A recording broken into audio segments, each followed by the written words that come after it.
I think it's very important that the United States win the AI race. We don't want China, for example, to dominate in AI or in chips. I want the US to be the most powerful country. And, in my little part of the world, that means winning the AI race. Can I respond to that? Yeah. 我们刚刚看到的是阿里巴巴集团主席蔡崇信与3位美国硅谷顶级投资人对话的一个片段。在当前中美科技竞争日益激烈的背景下，两国精英是如何看待这场博弈的本质？是一场你死我活的零和游戏，还是一场可以共同发展的长期赛跑？在接下来的内容中，你将听到一场关于中美科技战思想格局的深度对话。面对美国精英那种根深蒂固的竞争思维，蔡崇信是如何用一套完全不同的东方哲学给出自己的答案？他将探讨将中美关系简单定义为对手，是否忽视了其合作的巨大潜力？他将用马拉松和空气这样生动的比喻，来重新定义 AI 竞赛的本质，并阐述他眼中真正的胜利是什么。更重要的是，他将冷静地分析为何中国在发展 AI 的道路上选择了一条与美国截然不同的、更注重普惠与开放的路径。这是一场关于格局与视野的正面交锋。让我们继续看下去。On a geopolitical level, it seems to be the rhetoric in the United States, what they keep drilling into Americans is to look at China as an existential threat to America, that we're rivals, that we cannot operate and lead the world to prosperity. What do you think? I don't agree with that view of the world. I'd be interested in your view, David. I don't believe in it either. I don't know why this has to be the only dialogue we have, is that we are bitter rivals. Yeah, look at this.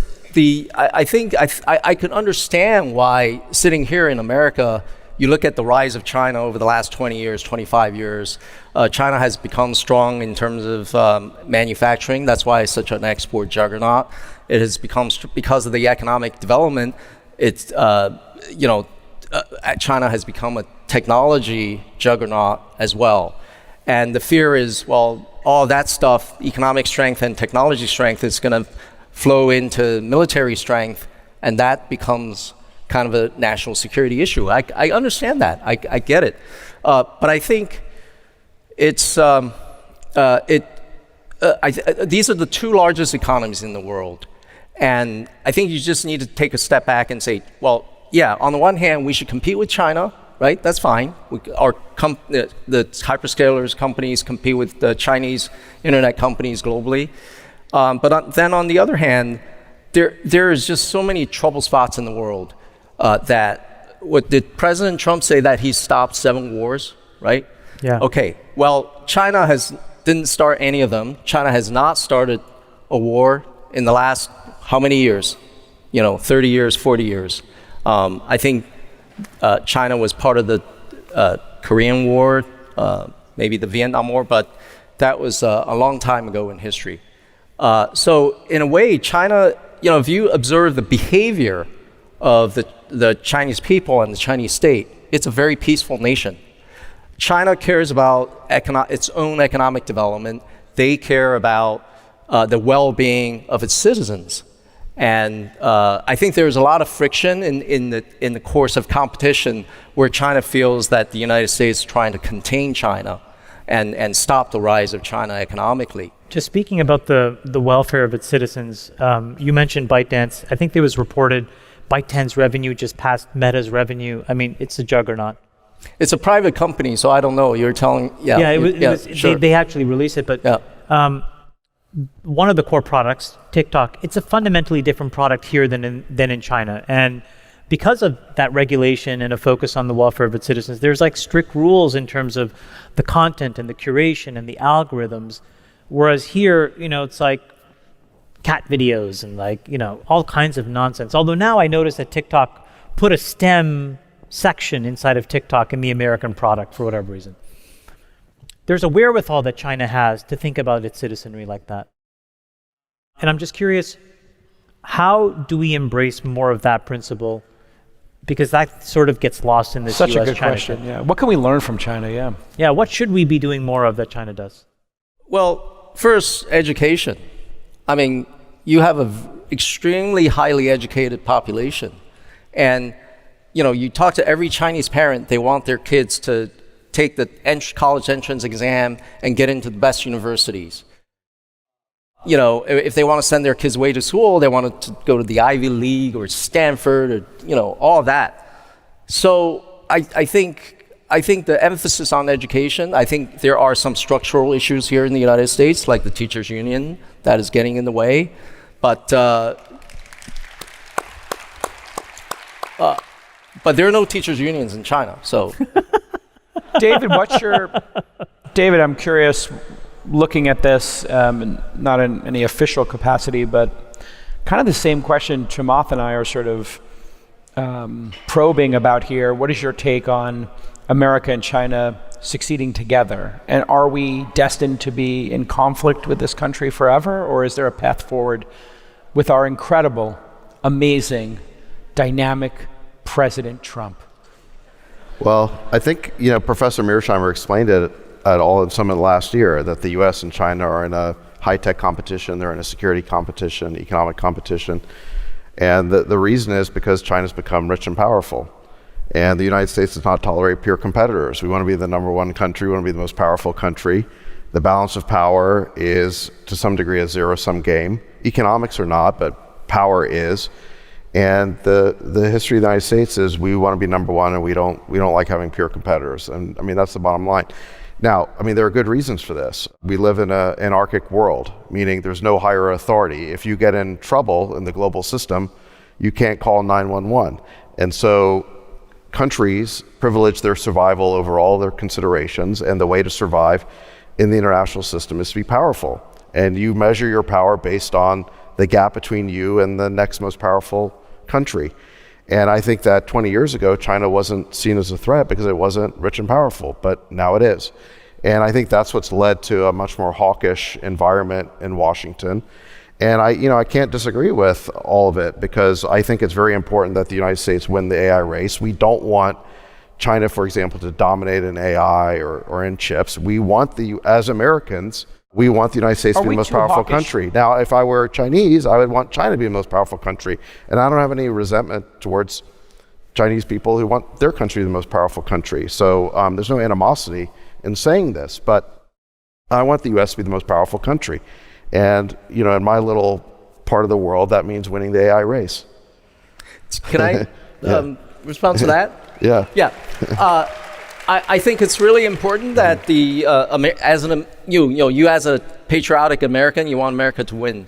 But I think when it comes to AI, there's no such thing as winning the race. I think it's a long marathon. And, you could just see by these model companies, every week there's a model that's leading, but then the next week another model overtakes them, right? So, and the other thing is, AI is one of those.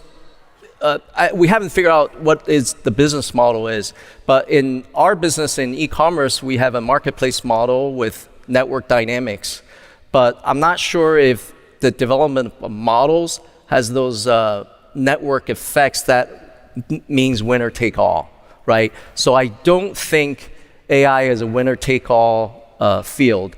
I think what my definition of winning, is not who comes up with the strongest AI model, but who can adopt it faster. And I think people here in the United States, a lot of resources should go into adoption and diffusion of the technology, as opposed to just plowing, literally each of the hyperscaler companies each of them is investing something like $80 billion a year. But, I think if you look at China, a couple things are going on. Number one, China has espoused open source. And second, a lot of the companies, including ourselves, have launched models that are smaller, not the trillion parameter models, but we have a model that's 1.7 billion parameters, another that's 4, another that's 8 billion for like mobile devices and laptops. So with these types of development, I think it's more conducive to faster adoption Yeah. You want AI to proliferate. So now, you look at China, I'm not saying China technologically is winning in the model war, but in terms of the actual application and also people benefiting from AI, it is made a lot of development. I've seen a survey of Chinese firms last year. Only 8% are using AI. Were using AI in their business. Now that number is approaching half, 50%. So the adoption rate has been fairly fast, and I think that the two countries, AI is such an important element of life. It's almost like air, right? And why would any one country say we have sole claim to air? We should. There's so many things that AI can do that could, in medicine, in biology, I think there's a lot of room for cooperation. Joe, one of the key questions that everybody asks when we talk about AI, and whether you spin your own models, which you do, which you've done a good job, and some people just take them off the shelf, is the actual net impact in the operations of the business. Does it change the number of people you hire? At what level does it change it? Does it change the efficiency? Does it change the way you think about certain jobs? What's the practical application that it's doing for you guys on the ground inside of Alibaba? Yeah. It's definitely made our operations more efficient. So we actually don't have to hire as many people. I'm on this sort of mission to write our quarterly earnings release with AI, and maybe just have a model ready. And also put AI on the analyst conference call, see if people can tell the difference. But anyway, then they'll get rid of everybody in the finance department. But the biggest impact AI has made is with we incorporate AI into all of our consumer-facing apps. So we're in e-commerce, we're in maps.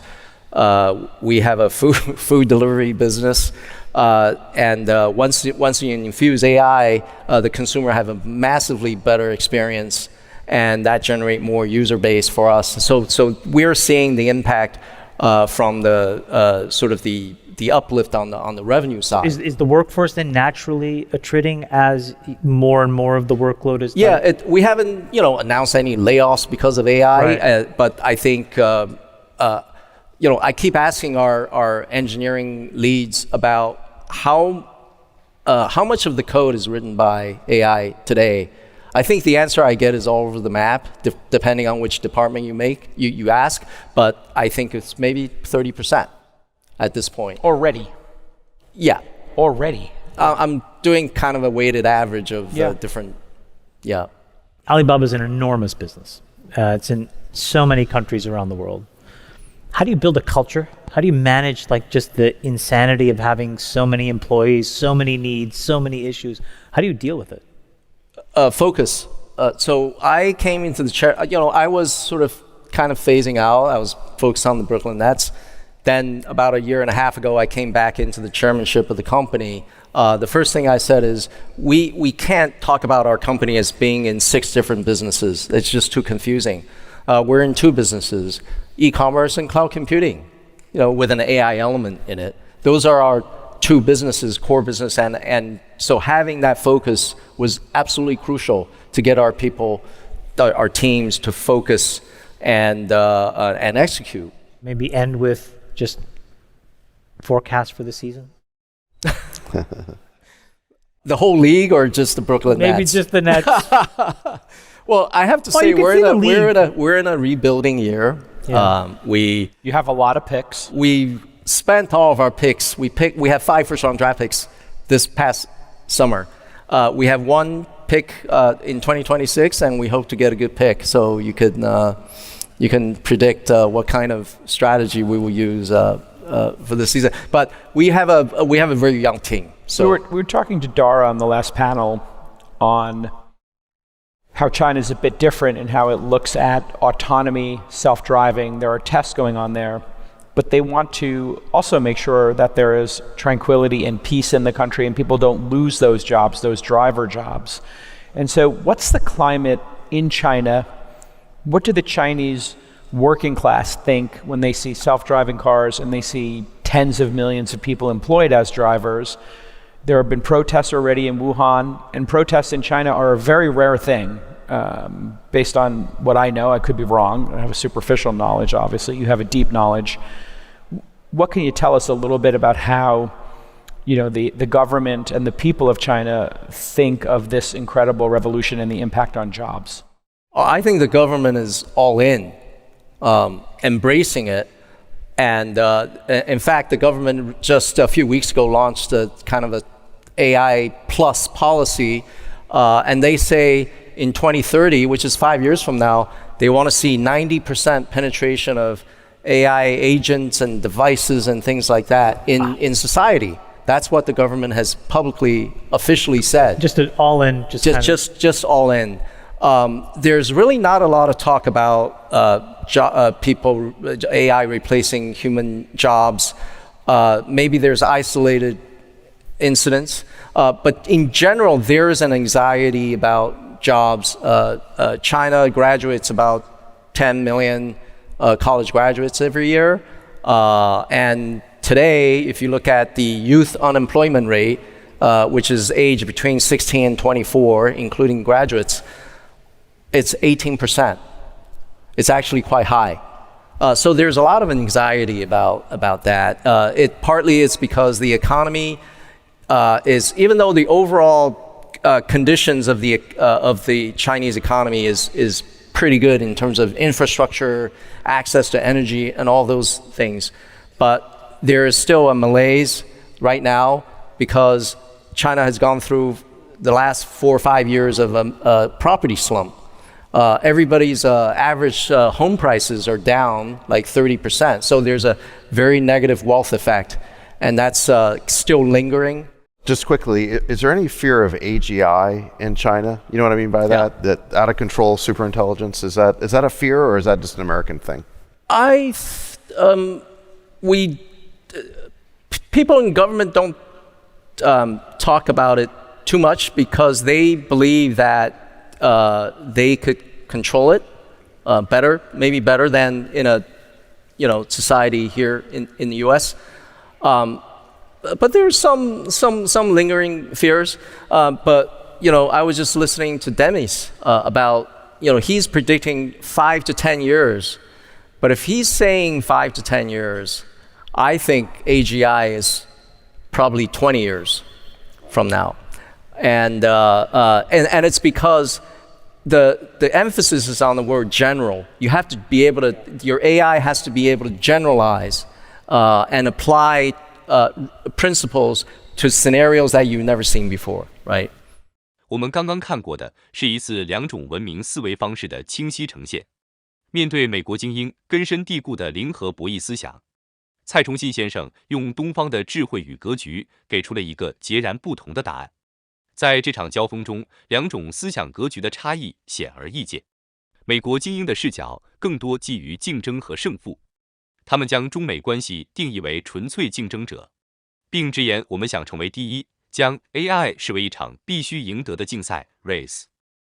而蔡崇信的视角则更侧重于发展和共存，他认为对抗毫无必要，并将 AI 比作一场漫长的马拉松 marathon， 甚至是一种应该普惠所有人的空气 air。他所定义的胜利不是谁的模型最强，而是谁能让技术更快地普及，惠及更多人。这恰恰揭示了中美两国在科技发展路径上的根本分歧，一方更倾向于通过技术壁垒来维持领先，而另一方则更倾向于通过开源、开放来推动整个生态的共同繁荣。这场对话的价值在于它让我们看到了两种截然不同的格局，它也留给我们几个值得深思的问题。第一，在一个高度互联的世界里，一个国家真正的强大究竟来自于赢得一场零和游戏，还是来自于拥有一个能够做大蛋糕的开放心态？第二，当一方还在执着于我们必须赢的竞争时，另一方却在思考如何让技术惠及更多人。这两种格局，哪一个更代表了人类社会发展的未来方向？第三，蔡崇信所展现出的那种开放、包容、致力于普惠的东方智慧，是否为我们打破当前脱钩断链的困局，提供了一种可能的答案？我们期待在评论区听到你的想法。如果你认为这期节目对你有价值，请点赞、评论、分享，并订阅我们的频道。感谢你的观看。